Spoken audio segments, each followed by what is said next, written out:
አድማጮቻችን ኤፍኤም አዲስ 97.1 መሰንበቻን እያደመጣችሁ ትገኛላችሁ። በተለያዩ ጉዳዮች ቆይታ እያደረግን እንገኛለን። የኢትዮጵያ ሀገራዊ ምክክር ኮሚሽን ዋና ኮሚሽነር ከሆኑት ከፕሮፌሰር መስፍን አርአያ ጋር ቆይታ እናደርጋለን ብለናችኋል። ምክንያታችን ደግሞ ያው ሐምሌ 8 ኢትዮጵያ የሀገራዊ ምክክር የመክፈቻ ጉባኤ ታስተናግዳለች እና ከዚህ ሁነት ጋር በተገናኘ ከእሳቸው ጋር የመጨረሻው ዝግጅት ምን ይመስላል የሚለውን እያነሳን እንቆያለን። ፕሮፌሰር እንደምን ሰለሞን እንደምሰነበትክ። ልክ ኃላፊነቱን ሲረከቡ ምን ተሰማዎት ብዬዎት፣ ይሄ ከባድ ኃላፊነት ነው፣ ደስታም እንዲሰማን የሚያደርግ አይደለም፣ ከፍተኛ አደራ ነው ብለውኝ ነበረ። አሁን ደግሞ የመጨረሻ ዝግጅት ላይ ነው የሚገኙት፣ ጉባኤው ሊደረግ ነው። አሁን ያለው ስሜትስ እንደምን ያለ ነው? አሁን ያለኝ ስሜት እንግዲህ 4 ዓመት ብዙም ተምሬ ህዝቦችን አውቄ ከዳር ዳር አይቻቸው ብዙ እምነት ኖሮብኝ ብዙ ተስፋን ይዤ፣ ምክንያቱም ያየሁት በዚህ ሁሉ ጊዜ አርብቶ አደሮች ወገኖችን አይቻለሁ፣ አርሶ አደሮች አይቻለሁ፣ ከተለያየ ማህበረሰብ የወጡ የተለያየ ማህበረሰብ ክፍሎችን አይቻለሁ እና ሁሉም ምን እንደሚያስቡ ብቻ ሳይሆን ምን እንደሚፈልጉ ስለ ሀገራቸው ምን እንደሚናገሩ አዳምጫለሁና ይሁን ሁሉ አይቼ እንግዲህ ተስፋን ይዤ ነው የመጣሁት። የኢትዮጵያ ህዝቦች መነጋገር ጀምረዋል፣ መደማመጥ ጀምረዋል፣ ጥያቄዎቻቸውን በአጀንዳ መልክ ቀምረው አቅርበዋል እና እንግዲህ የሚቀራቸው በተወካዮቻቸው በ4000 ተወካዮቻቸው አማካኝነት ደግሞ እንደ በትንሹ ለ1 ወር በጋራ ከትመው በትክክል በስሜታዊነት በጸዳ መልኩ ምክንያታዊ ሆነው ስለ ሀገራቸው የሚገባ ተወያይተው ትንሽ ትልቅ ሳይባባሉ ተከባብረው አርብቶ አደር አርሶ አደሩ ከምሁሩ ከልሂቁ ጋር አብረው ጎን ለጎን ቁጭ ብለው ሁለቱም በየራሳቸው ለብዙ ዘመናት ያካበቱትን እውቀት አንደኛው በትምህርት ቤት ሌላኛው ደግሞ በኢመደበኛ በሆነ የትምህርት ሂደት ያገኙትን እውቀት በጋራ አሰናስለው ለሀገራቸው በቀረቧቸው ጥያቄዎች ላይ መግባባት ላይ ደርሰው ምክር ሀሳብ የሚያቀርቡበት ሂደት ስለሆነ ስሜቴ ስጀምር እንደነበረው አሁንም በእርግጥ ብዙ ተስፋ ይዟል፣ ሰንቋል። በተለያዩ የሀገራችን አካባቢዎች ተዘዋውራችሁ ከሀገር ውስጥ ባለፈ የተለያዩ ሀገራት ላይ የሚኖሩ ኢትዮጵያውያንና ትውልደ ኢትዮጵያውያንን ስታወያዩ ወደ 200 ሺህ አካባቢ ማህበረሰብ በተለያየ መንገድ እንዳገኛችሁ ስትገልጹ ነበረ። ምን ተገረሙ? በሄዱባቸው የተለያዩ የሀገራችንም የውጭም አካባቢዎች ላይ በጣም የገረመዎት ነገር ምንድን ነው? ኢትዮጵያውያን ምን ይላሉ? የማይዘነጉት ወይም አይረሱት? እንግዲህ በርካታዎች ናቸው። ወደፊት እሳቤና ከትውስታ ጓዳ እያወጣሁ መመንዘር አይቀርም። በጽሁፍ መልክም ሆነ በተለያየ መንገድ ትንሽ እረፍት ሲኖረኝና ራሴን ማሰባሰብ ስችል ከኢትዮጵያውያን በጣም ብዙ ነው የተገረምኩት።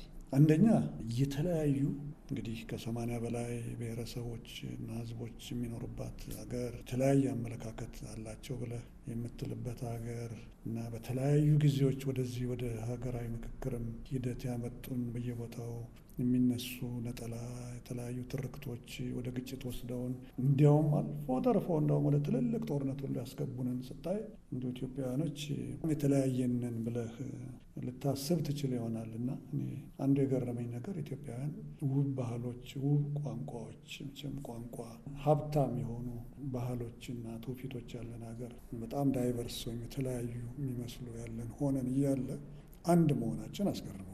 አንድ መሆናችን ስል ደቡብ የትም ሲሄድ እና ተርታ ህዝቦችን ሳነጋገር አርብቶ አደሩን አርሶ አደር የሚሉኝ ነገር ቢኖር አንደኛ ኢትዮጵያዊነታቸውን ይወዳሉ። የኢትዮጵያ ህዝቦች በአጠቃላይ አንድ ነን ብለው ያስባሉ። ለዚህ ነው ቅድም ህዝብ ያልኩ አንድ ነን ብለው ያስባሉ። ምንም ችግር የለብንም። ችግሮች ያሉት ፖለቲከኞቻችን ጋር፣ ጉልበት ያላቸው ጋር እና ምናልባት የተማራችሁት ወይም ልሂቃንን የምትሉት እናንተ ጋር ነው ብለው ያስባሉ። ይሄ አንድ በጣም አስበው ነበር ኢትዮጵያኖች ያልኩ አስብ ነበር እና ሳየው ስመለከትና መሀላቸው ስገኝ የገረመኝ ነገር ይሄ አንዱ ነው። ሁለተኛው የኢትዮጵያውያን ህዝቦች አጀንዳዎች በጣም ተመሳሳይ ናቸው። አርብቶ አደሩ ጋር ደቡብ ጫፍ ወይም ሰሜን ጫፍ ምስራቅም ሆነ ምዕራብ በምትሄድበት ጊዜ ያመጣናቸው እዚህ ውስጥ ያከማቸናቸው አጀንዳዎች ሙሉ ተመሳሳይ ናቸው። ሁሉም ጋር የማንነት እውቅና ጥያቄ ይኖራል። ሁሉም ጋር የመልካም አስተዳደር ጥያቄ ይኖራል። ሁሉም ጋር ሙስናን የመሳሰሉትን መሰለቻቸት ይኖራል። ሁሉም ጋር በአንድ ቃል ሁላቸውም ሰላምን ይፈልጋሉ። ይህን በፐርሰንት አስቀምጥ ብትለኝ እንግዲህ 99.ምናምን %ዎቹ ሰላምን ይፈልጋሉ። ሁሉም ጋር አሁን ያለው ሁኔታ በተሻለ ሁኔታ የስታትስ ኮ የሚሉት ፈረንጆች በተሻለ ሁኔታ እንዲሆንላቸው ይፈልጋሉ። ይህ ምን ማለት ነው? ትግራይ ሰላም እንድትሆን ይፈልጋሉ። አማራ ሰላም እንድትሆን ይፈልጋሉ። አፋር፣ ኦሮሚያ፣ ምዕራብ ኢትዮጵያ፣ ቤኒሻንጉል ጉሙዝ፣ ጋምቤላ እንዲህ እያልክ ዙሪያውን ትዞራለህ እና ሁሉም ጋር ሰላም እንዲሆን ይፈልጋሉ። እንዲህ አይነት ምክክር ላይ ምክክር በባህሪው መስማማት ይኖረዋል፣ አለመስማማት ይኖረዋል።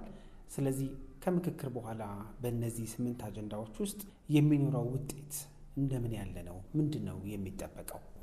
ምክክር ወይም ዳያሎግ እንዲህ ቀን ቆጥረህለት ተመካክረህ በቀኑ መጨረሻ ላይ ሀሳቦች ላይ ተፈራርመህ የምትለያየው ነገር አይደለም። በተለይ እንደኛ አይነቱ ስፔሲፊክ ወይም ደግሞ በተለዩ አጀንዳዎች ላይ ከሆኑ አዎ ጨርሳቸው ትወጣለህ። የኛ ግን በጣም የተለየ የሚያደርገው ነገር ምንድን ነው? አንዳንድ አጀንዳዎቻችን ከሀገር ምስረታ ይጀምራል። ሀገር ምስረታ ስለ ኢትዮጵያ ከዛም በፊት ነበረች። ከሀገር ምስረታ ጀምሮ ሀገር ግንባታውን ይዘህ ይህንን ያልተጠናቀቀ ሀገር ግንባታውን እስከደረስንበት ድረስ በጣም በርካታ ጥያቄዎች አሉ። ስለዚህ እነኝህን ጥያቄዎች አቅርበህ እና እነኝህን ጥያቄዎች ፈተህ በ30 ቀን ውስጥ የምትለያየው ነገር በጭራሽ አይደለም። ስለዚህ እነኚህ 8 አጀንዳዎች ትልልቅ ናቸው። ክብደታቸው ሲመዘኑ ይለያያል። 8 ፕሌናሪዎች አሉ። 8ቱም አንድ ላይ ነው ቁጭ የሚሉ። ከዛ በ8ቱም ላይ ነው የሚካሄደው። የሚወራረሱት ይወራረሳሉ እና መግባባት የሚደረስባቸው መጀመሪያ ላይ እንደ ድል ሆኖ ቀድሞ የሚደረስባቸው ለምክረ ሀሳቡ በሚገባ ተሰንዶ ወደሚመለከተው ክፍል ወዲያውኑ ይላካሉ። ለምሳሌ ስለ ሀገር ግንባታ ውስጥ የተወሰነ ህገ መንግስቱ ላይ የተወሰነ አንቀጽ የሚመለከት ከሆነ ያንን የሚመለከተውን ወይ ወደ ህግ አውጪው ይሄዳል፣ ወይ ወደ ህግ ተርጓሚ ይሄዳል፣ አለበለዚያ ወደ አስፈጻሚው ይሄዳሉ። ስለዚህ ወይታቸው ወይም ክብደታቸው የሁሉም የ8ቱም አንድ ተመሳሳይ ናቸው። ስለዚህ በምክክር ሂደት ውስጥ እንግዲህ እንደው እውቀት ሊኖረን የሚገባው ነገር ምንድን ነው? ምክክር ክርክር አይደለም። ምክክር ግን ማለት ምን ማለት ነው?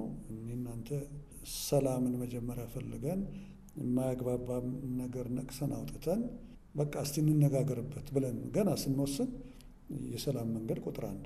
አሁን ለምክክር ስንመጣ ግልጽ እንዲሆን የሚፈለገው ምንድን ነው?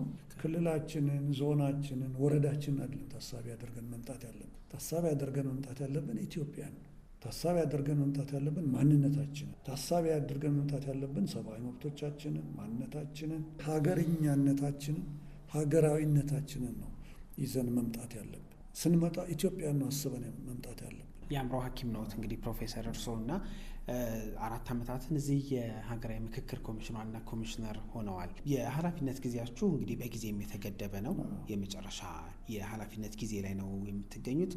ከምክክሩ በኋላ እርስዎ ወዴት ይመለሳሉ? ወደ ሕክምና ሙያዎት? ይሄን ደግሞ ያገኙት ነገር በጣም ቀላል አይመስለኝም እና እንደው መጽሐፍ ለመጻፍስ አያስቡም? እንዲህ አይነት ትልቅ እድል ስለሆነ እንደው ከእንዲህ አይነት ትልቅ ኃላፊነት ውስጥ የተገኙ ልምዶች መሰነድ አለባቸው ብዬ አስባለሁኝ እና ምን ያስባሉ ከዚህ በኋላ? ፈጣሪ እንዳመላከተኝ ነው የሚሄደው። ሕክምናዬ ምንም አብሮኝ የኖረ ነው። 40 ዓመት በላይ አብሮኝ ያለ ነው። እሱ የሚሄድበት ነው የሚሆነው። ሌላውን ግን ብዙ ሀሳቦች ይኖሩኛል። ምን እንዳዘጋጀልኝ ስለማላውቅ ሰለሞን ለእሱ በሰጠው ይሻላል። በእርግጥ የፈጣሪ ስልጣን ነው እንደተመራን ነው። ግን መጽሐፍ ግን አያስቡም? በእርግጥ የሚጻፉ ነገሮች ብዙ አሉ።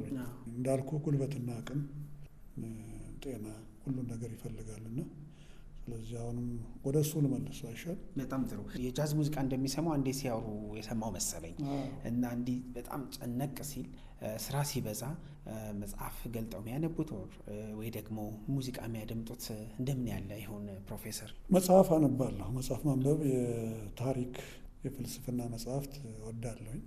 ሀገር ውስጥ የተጻፉም ውጭ የተጻፉን አነባለሁ። እምነት ዙሪያ ያሉ መጽሐፎች በሰፊው ማለት ነው፣ አንዱ ላይ ሳይሆን ሁላቸውንም የያዙ በዛም ዙሪያ ማንበብ እወዳለሁ። ለስለስ ያሉ ሙዚቃዎች ቅድም እንዳልከው የውጭዎቹንም ሆነ የሀገርኛዎቹን እነሱን ብሰማ እወዳለሁ፣ ከእድሜም ጋር የተያያዙ ስለሆኑ። አለበለዚያ ሬዲዮ አዳምጣለሁ፣ በተለይ መኪና ውስጥ። ደግሞ እንገናኛለን። ከምክክሩ በኋላ ባሉ ጉዳዮች መልሰን እናገኘታለን። ስለሰጡን ጊዜ አመሰግናለሁ። እኔም በጣም አመሰግናለሁ። አድማጮቻችን ከዜማው በኋላ እንመለሳለን። አብራችን ቆዩ።